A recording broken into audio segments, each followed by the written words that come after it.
Dwi fod i sbio ar y camera. Please. Oce. Lia dwi, a dwi'n dod o Efal Newydd, ger Pwllheli.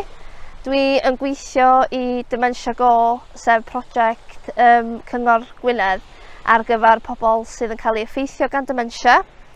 Da ni'n cefnogi nhw a'i gofalwyr drwy wneud gweithgareddau ymarfer corff yn bennaf a mwyn hybu ansawdd bywyd.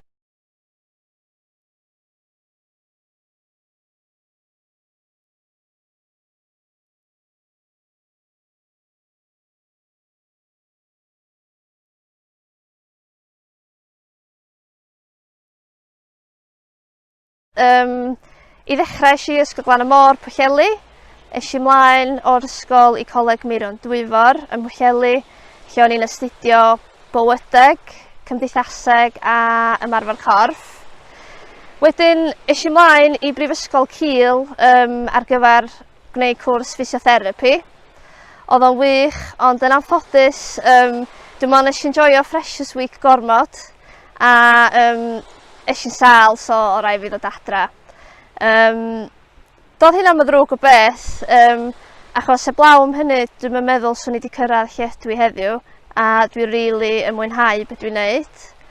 So, ar ôl gwella iechyd nes i fynd ymlaen i Brifysgol Bangor a nes i fy is-radd mewn gwyddorau chwaraeon, Sport, Health and Exercise Science. A fel rhan o'r gradd, o'n i'n gorfod gwneud chydig o brofiad gwaith a oriau gwirfoddoli. Dwi'n gwneud 2 flynedd o brofiad gwaith, gwirfoddoli, rili. A do'n i'n meddwl amdano fo fatha, dwi'n gorfod mynd i wneud hyn heddiw. Ac reit debyg heddiw, dwi'n teimlo yn ofnadwy o ffodus, achos dwi'n cario ymlaen yn gwneud be o'n i'n licio wneud am ddim, mond rwan bod fi yn cael neud o fel swydd. Ar ôl gorffan y gradd, o'n i'n ofnadwy o ffodus, o'na gyfle o fyny i wneud gradd meistr mewn ymchwil, oedd yn ymchwilio yr effaith mae Dementia Go, neu prosiect Dementia Go, munud i symud yn gael yn y cartrefi preswyl. Nod y prosiect ydy codi symudedd yn y cartrefi preswyl. Dyma dwi'n licio am y gwaith dwi'n wneud, achos mae bob diwrnod yn gallu bod yn hollol wahanol. Ella heddiw bod fi tu ôl desg, ond rhan fwyaf o'r amser, da ni allan yn y gymuned yn gwneud gweithgareddau. Mae gennym ni gynghrair boccia yn y gymuned sydd yn cymryd lle bob mis.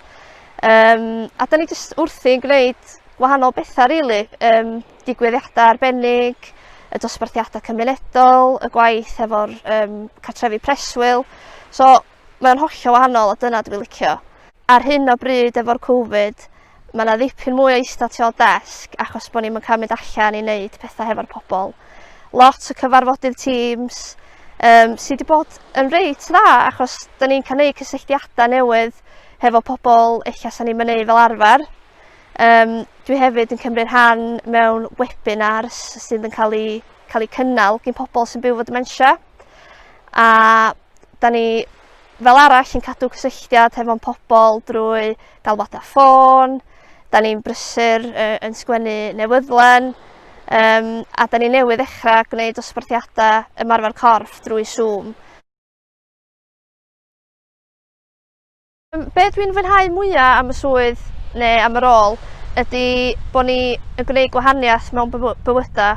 Dwi'n rhan o dîm sbesial iawn sy'n cefnogi'n gilydd a mae bob dim jyst mor positif. Dwi'n meddwl beth sy'n sefyll allan fwyaf ydy pa mor rewarding di'r job.